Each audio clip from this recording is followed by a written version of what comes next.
L'immense bonheur des hommes en bleu. 30 janvier 2022, le jour où Bergerac est devenu grand. Ce n'est pas encore le paradis, mais ça commence vraiment à y ressembler.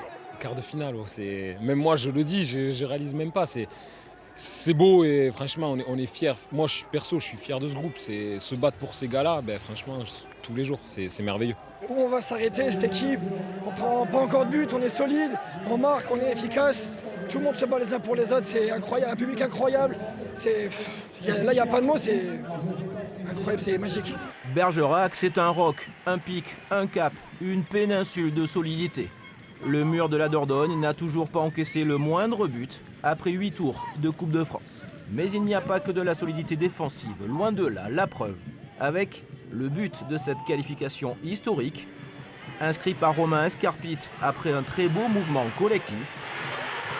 En défense ou en attaque, Bergerac impressionne.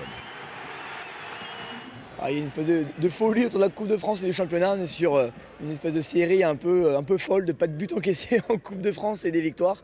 On arrive en quart de finale pour le plus grand bonheur des supporters et des Bergeracois. Donc il faut que l'aventure continue parce qu'elle est vraiment belle. L'équipe de National 2 connaîtra son adversaire ce soir, quel qu'il soit. Il devra vraiment se méfier.